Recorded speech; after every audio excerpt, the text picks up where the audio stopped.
I don't know the professional name, but no, I tried to. Well, if we have time.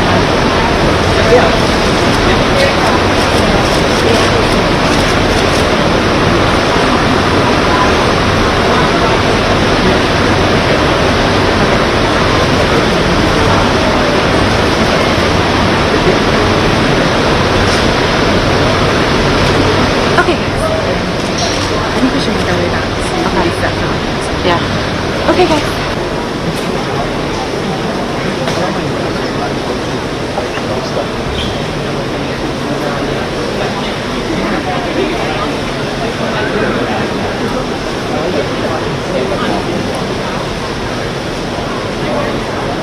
But the HIPAA program is like, and they all have the same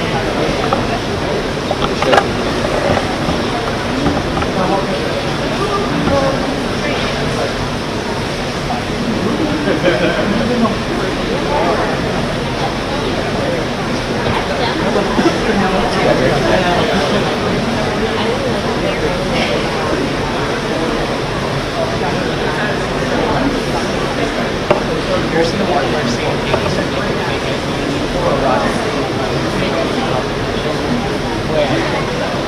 You guys like Kevin Rabbit?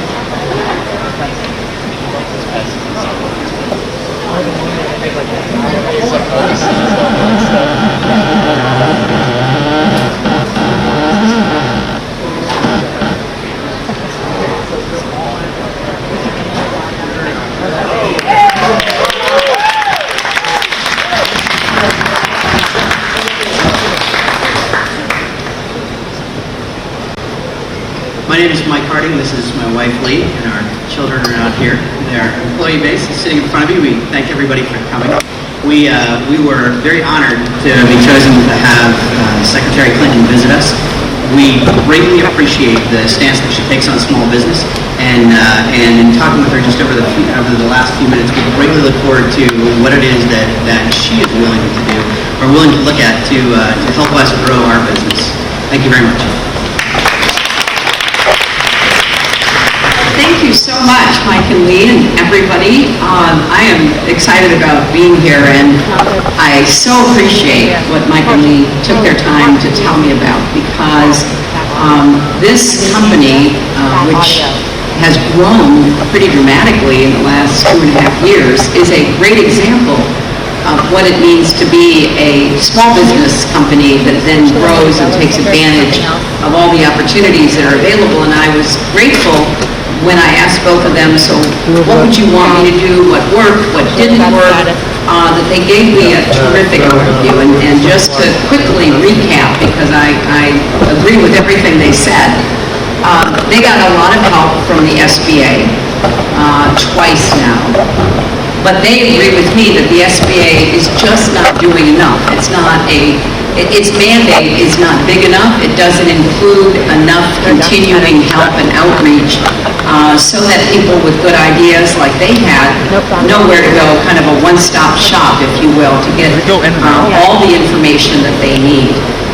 And I'm going to do everything I can to expand that mandate and to provide a much better conduit, to use Mike's term, information coming to people starting their small businesses. The second thing they said, which was exciting, is that when they first opened up, their very first, what do they call those big silver things, Linda? Brew house. Their very first brew house came from China. And then they found a local company not far from here who could do exactly the same thing. So all these other brew houses are made right here, about 4 or 5 miles, right down the street. Brewfab, right? Brewfab. So that's another thing I'm pushing, is for companies to look to see if there aren't American suppliers who can actually provide what they need in order to have a great partnership, and I'm thrilled that what you see here illustrates that. The third thing they told me is they had a great experience with the State Department, which I was very happy to hear, because when I was Secretary of State, I really stressed exports. And you can't do exports unless you have an active group of people who are reaching out once again, trying to come up with support for businesses. And my dad was a small businessman, a very, very small business that he started and ran. So I was particularly keen that we not just help the giant American corporations, but we help the small businesses, the medium-sized businesses. And Mike told me that he had a great experience on a State Department sponsored visit to Costa Rica, right? To Costa Rica. And that's exactly what I want to see more of too, because you can't just expect to compete and win in the global economy by waiting for it to come to you. And you can't do it on your own. So it's really important to me that the government does more to help companies like Three Daughters get out into the world so that their products can be given an equal chance to compete and win. Because I know that if we do that, nobody can outcompete American workers and businesses. We just have to be out there doing everything possible to make it reality. And then the final thing that I picked up from talking to both of them is how committed they are to their employees, but how they could sure use some help finding out what are all of the benefits and opportunities that are available through the federal government, through the tax system, for example. How can we do a better job making sure that small companies like this have the help they need to understand everything that they have to do and cut the costs and streamline it? So, for example, they were telling me that if they could get a kind of package of help, because right now employees spend a lot of time figuring out excise taxes, which is pretty complicated, and I want to try to blow through all that, simplify it, flatten it, make it possible for companies like this to get the information. And they came up with a really good suggestion. People who register LLCs, if they're going to have employees, they should immediately get a package of information. Like, here's how you can get help understanding what you have to do to register in different jurisdictions, to pay taxes in different jurisdictions, and the like. As much as we can simplify and use technology to simplify, the cheaper then it will be for companies like this to be successful and to grow as quickly as this one has. So I feel like I've learned a lot today. I really appreciate your being so well prepared to give me these great ideas that I can then try to take and put to work on behalf of businesses like yours and businesses across the country. Because it really is true that I feel a special bond with small businesses, and I have said that I want to be a small business president because of my dad's experience. And this is one of the big differences between me and the Republican nominee.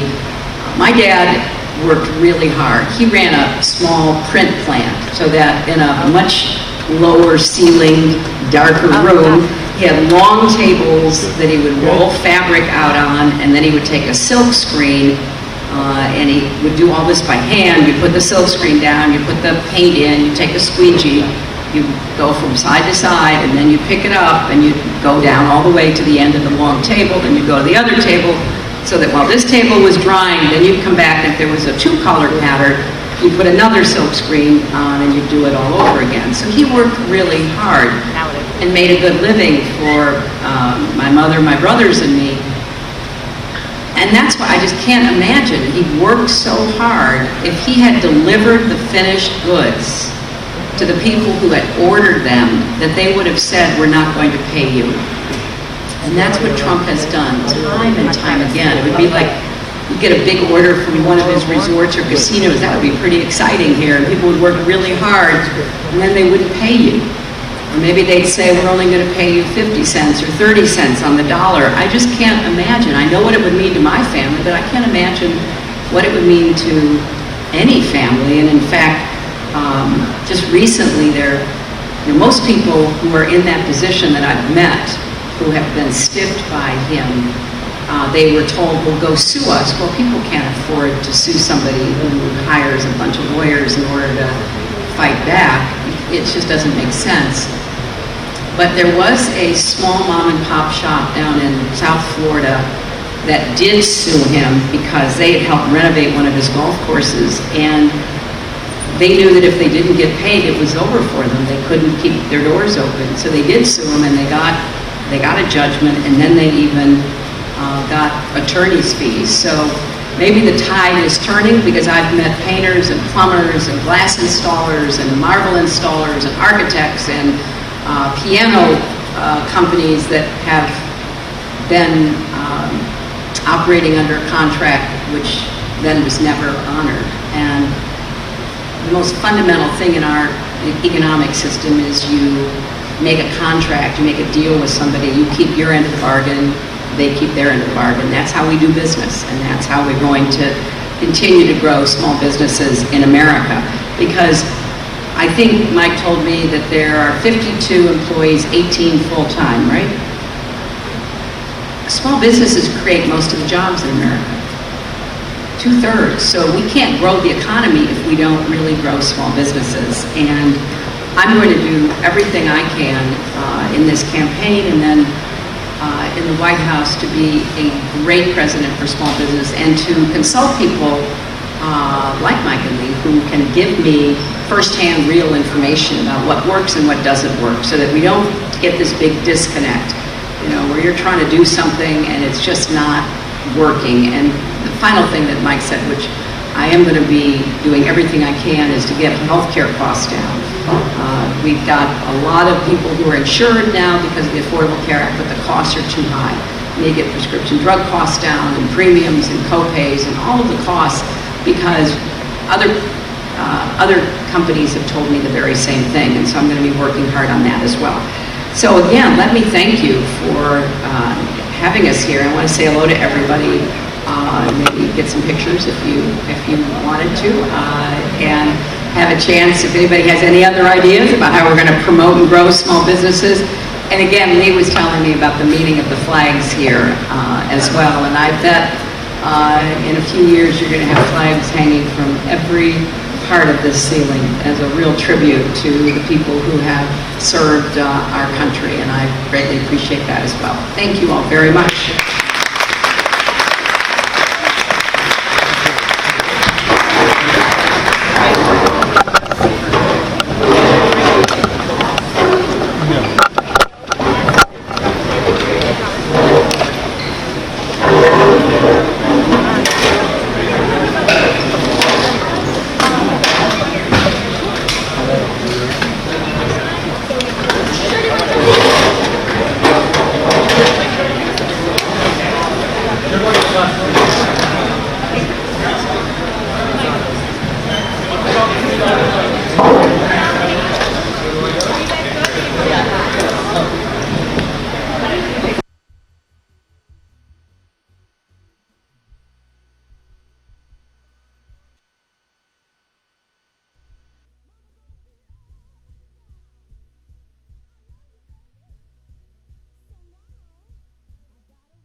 Ladies and gentlemen, please welcome your United States Senator, Bill Nelson.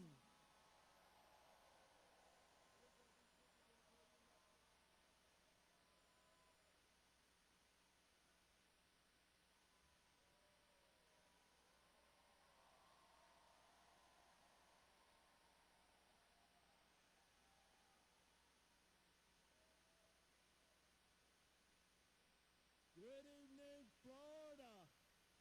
Good evening, Tampa Bay. Good evening, Pinellas. I want you all to know that I have the great privilege of introducing why you came here today.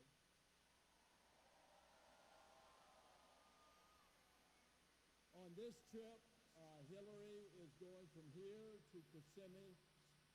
We will be having another rally this evening in Kissimmee. What a great privilege that you give me as your senator and as a friend of the Clintons for over 3 decades. Our daughters grew up together, and Grace and I are as committed to this race as all of you are. And I rather suspect that Florida is going to have a very good outcome.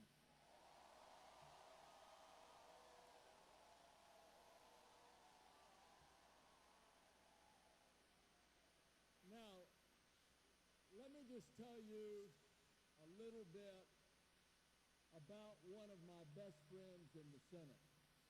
I want you to know that Tim Kaine is the real deal.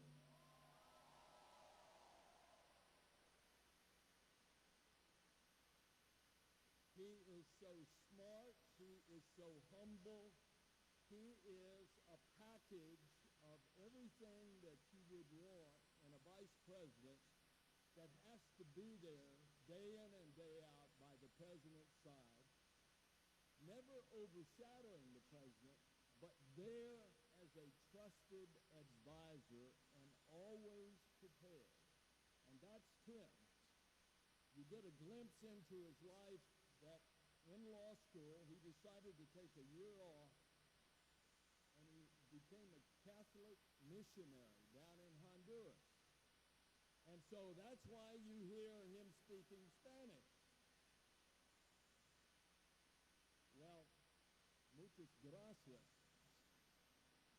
por la oportunidad a hablar con ustedes este día.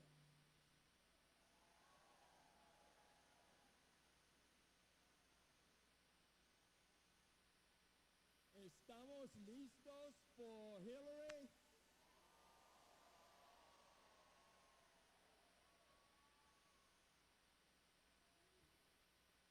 Okay. I want to give you just a couple of thoughts as we bring Hillary on. In an election, it's a contrast of two candidates. I think there is a very clear contest, a very clear contrast that you can pretty well decide what you want. So, for example, do you want somebody that will fly off the handle, that makes all these quick judgments, or do you want somebody who is steady and reasoning? So, do you want Donald or Hillary? All right, do you want somebody who has no idea about the subject that he is talking about? Or do you want somebody that's prepared? So, do you want Donald or Hillary?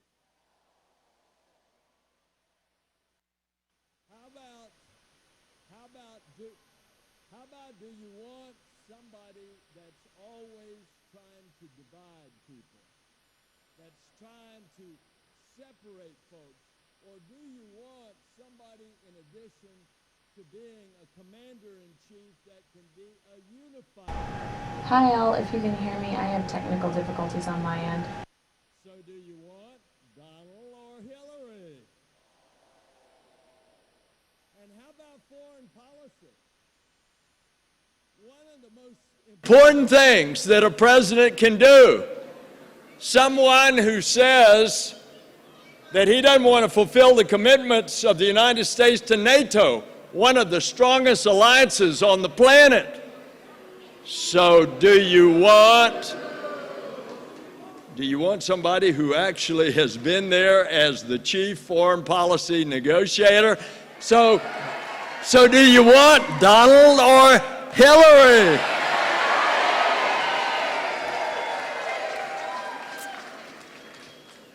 And how about the way you treat other people?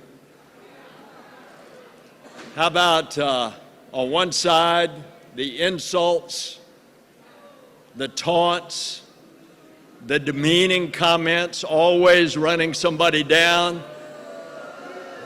Or do you want the golden rule? Treat others as you would like to be treated. So do you want Donald or Hillary? And here she is, the next president of the United States.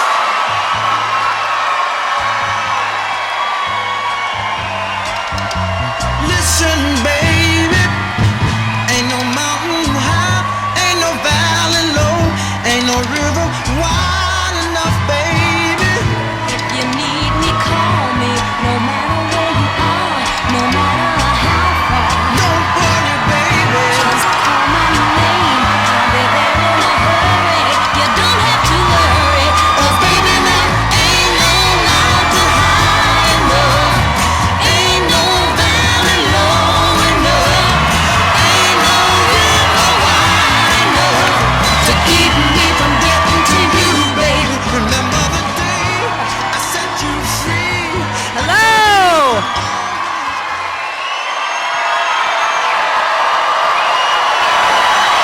Thank you!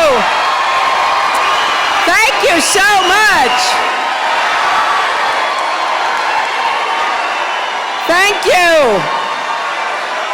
Thank you all so much. It is great to be here back in the Coliseum in St. Pete. I was reminded that I was in the Coliseum 20 years ago this month. I am not new to this area or to its concerns, and it gives me a great deal of delight to be here with all of you. I want to thank my longtime friend, your absolutely extraordinary Senator Bill Nelson, for his support and his hard work. I want to thank your Congresswoman, Kathy Castor. I want to thank Mayor Rick Kreisman. And from Tampa, I want to thank Mayor Bob Buckhorn. I want to thank your former governor and the next congressman, Charlie Crist. And to everyone who was on the program earlier, thank you. Thank you so much. I know that it was raining pretty hard outside. And a lot of you, because of all the security requirements, have been here for a long time, so you're dry. That's one of the benefits, I guess. And I'm just so happy to have this chance to talk with you, to be back in Florida, talking about how we can make the economy work for everyone, not just those at the top.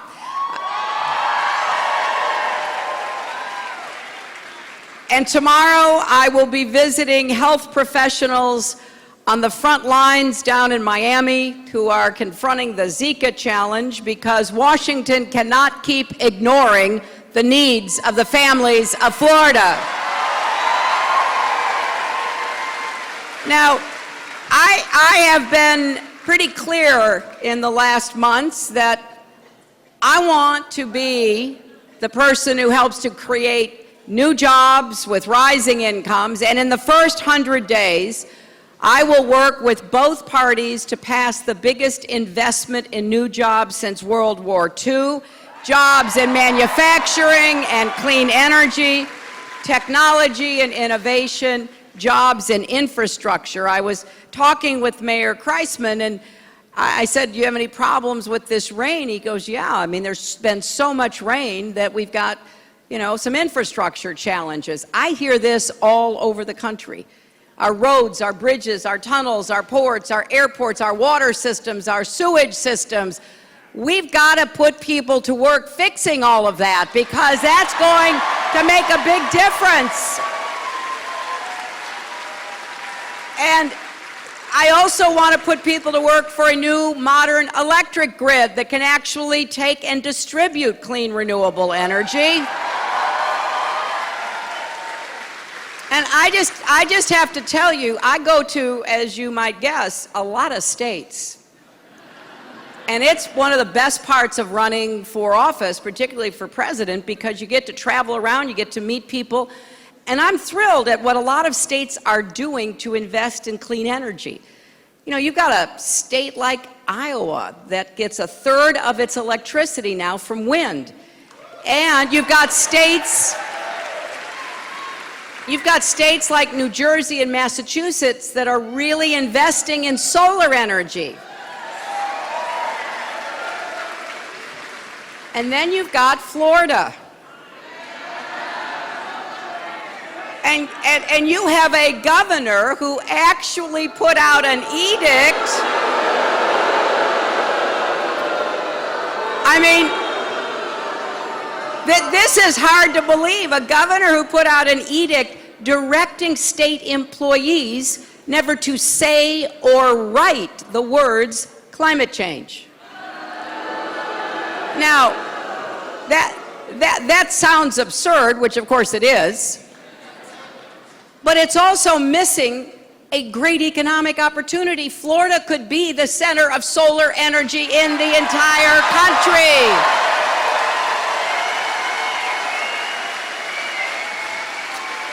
And when you have a lot of rainfall, you've got noonday flooding and the sun is out in Miami. You've got wells in Central Florida that are being ruined because seawater is rising. You've got a lot of challenges that are going to keep getting worse unless we work together to address them. And that's exactly what I will do as president, and work with members of the leadership in Florida who know it's not only the right thing to do, but we could create a lot of new jobs. Now, it doesn't surprise me that someone who won't let anybody in the state government mention the words climate change happens to head up Donald Trump's biggest PAC. I mean, that seems awfully appropriate, doesn't it? So we've got to stand against the deniers.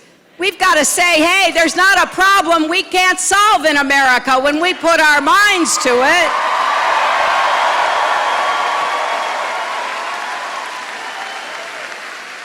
And I am particularly focused on small business.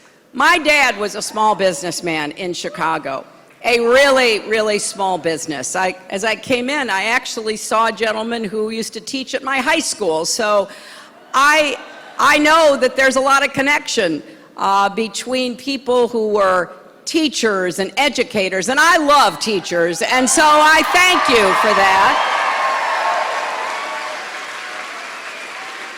But my dad had a small business, and it gave us a good, solid, middle-class lifestyle. Nothing fancy, but really solid, which is what I want for everybody to be able to have again in America.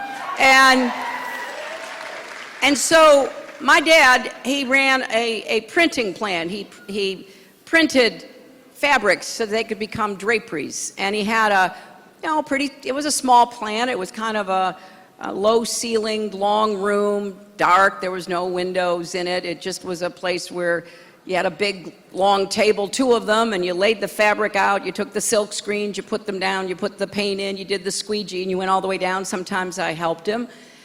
And then he would finish, and he would load up the fabric in his car, and he would deliver it after spending hours doing the work that he'd been contracted to do.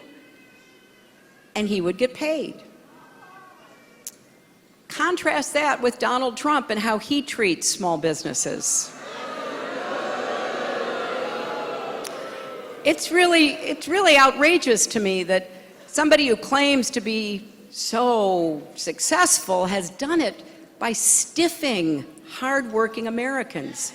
Painters and plumbers and glass installers and marble installers and architects and even people who made drapery fabrics for his resort, his casino in Las Vegas. Hundreds and hundreds of people, so that he could avoid paying his fair bills. You know, that is not how we do business in America. If you do your job, you're supposed to be paid for the job that you do.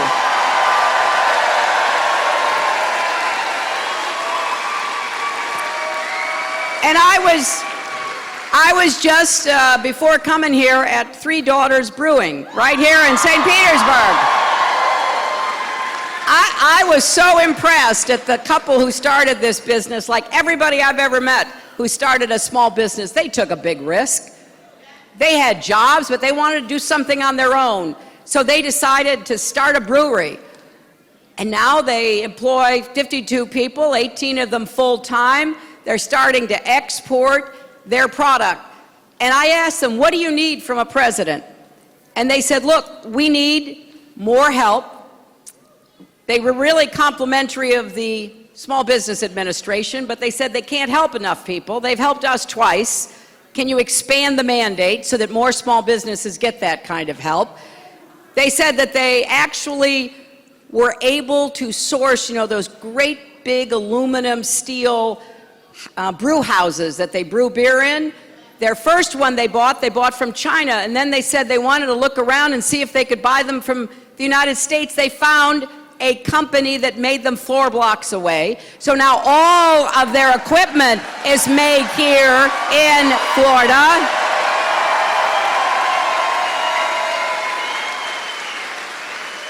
And they basically said to me, what can you do to cut the red tape and to streamline a lot of the process that we have to go through? And I said, I'm going to work on that, because in America, if you can dream it, you ought to be able to build it. And most of the jobs of the future are going to come from small businesses. So I'm going to work hard to help more people start businesses, and I've got an idea for young people, because I meet young people all the time who say they want to start a small business, but they can't get credit because they have student loans. I'm going to make it possible for you, not only to everyone with student loans, to pay them down with a lower interest rate and end the payment after 10 years. But if you want to start a business, we're going to put a moratorium on your student loan payments so you can actually borrow the money to get the business started. Now, you can tell I'm pretty excited about what we can do to start new businesses and create more jobs. I think America's best years are ahead of us. I have no doubt about that. But I can't do any of this without your help. And there is, as Bill Nelson said, a really big difference between me and Donald Trump. Now, I have pointed out what my plans are, what I think will help more people, and how we will pay for them. Well, so today in Detroit, he's got, I don't know, a dozen or so economic advisors he just named, hedge fund guys, billionaire guys, 6 guys named Steve, apparently. And so they wrote him a speech, and he delivered it in Detroit. Now, they tried to make his old, tired ideas sound new. But here's what we all know, because we heard it again. His tax plans will give super big tax breaks to large corporations and the really wealthy, just like him and the guys who wrote the speech, right? He wants to roll back regulations on Wall Street. He wants to eliminate the Consumer Financial Protection Bureau, which has saved billions of dollars for Americans. He wants to basically just repackage trickle-down economics. Now, that old saying, fool me once, shame on you. Fool me twice, shame on me. Trickle-down economics does not help our economy grow. It does not help the vast majority of Americans, but it does really well for people already at the top. Well, we're going to turn that upside down. We're going to make the wealthy pay their fair share in taxes for a change.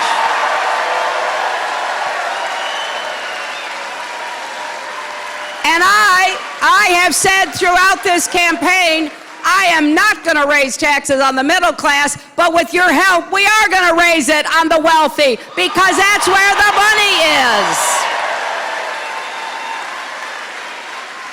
You know that old movie, Follow the Money? Well, 1/10 of 1% has gotten 90% of the income gains. So, now, here is the other thing. Here's the other thing I want you to know, because I want you to tell your friends, don't let a friend vote Trump.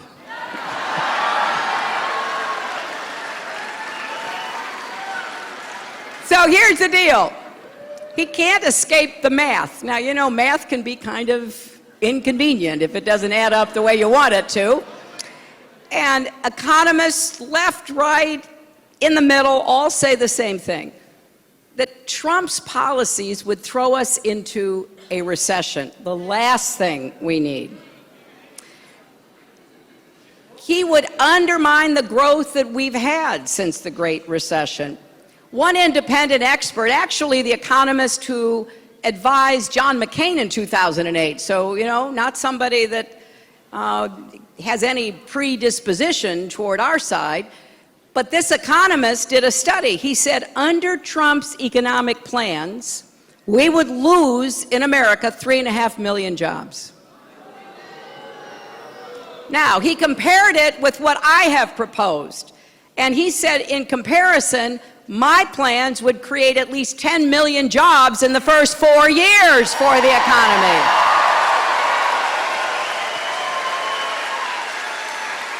So, if we just take Florida and compare it, right here in Florida, Florida would gain 650,000 jobs under my plans, lose more than 200,000 jobs under Trump's, a difference of 850,000 Florida jobs. Now, I just think we've got to look at this in a very clear way. They are just playing the same old siren song. And why they haven't learned, we are not interested in economic plans that only help the top 1%. It's time we helped everybody else in America get ahead and stay ahead.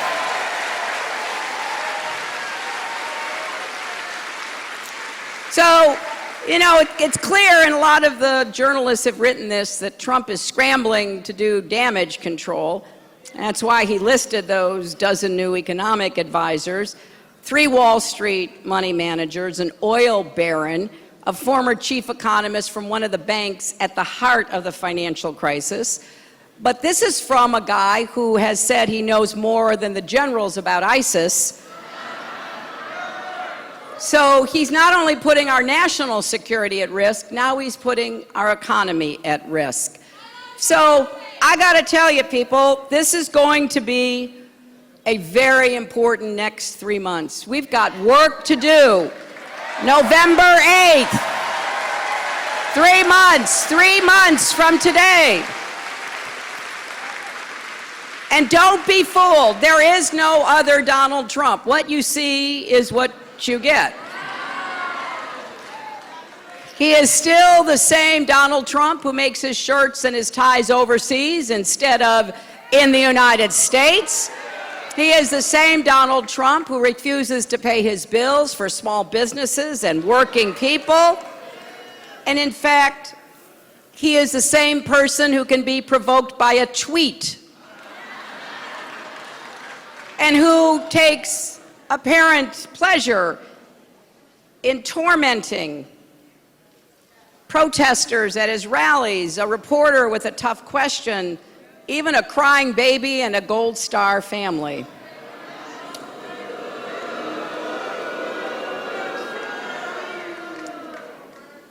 So just imagine Donald Trump in the Oval Office facing a real crisis. What happens when someone gets under his skin? I don't know that the United States can afford that kind of risk. But what we can instead do is to get the economy working for everybody, not just those at the top, work with our partners and our allies to defend our country, keep us safe, and then unify Americans across all the lines that divide us. I have such confidence and optimism in what we can do together. And we're going to have a campaign that is about issues, not insults. A campaign that talks about plans and policies, that tries to bring people together. I want to be the president of everybody. Democrats, Republicans, Independents, all Americans.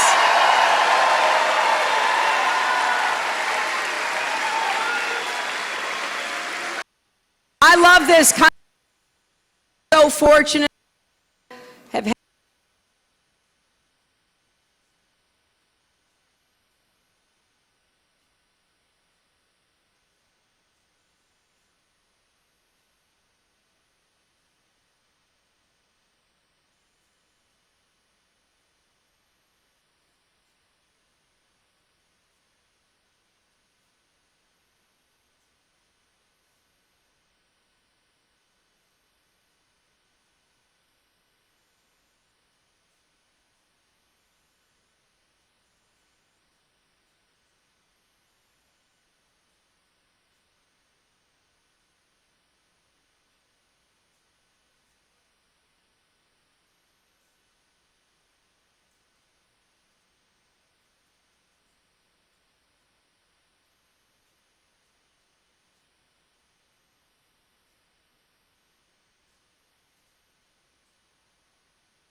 Thank you very much. Thank you for government support this year. Did you expect everything seems to work well in St. Johns County? That's what the superintendent always told me. Yeah, from my 38 years experience, I don't expect too much hating from this kind of thing for a local problem. Yeah. There's 80 the situation. But currently,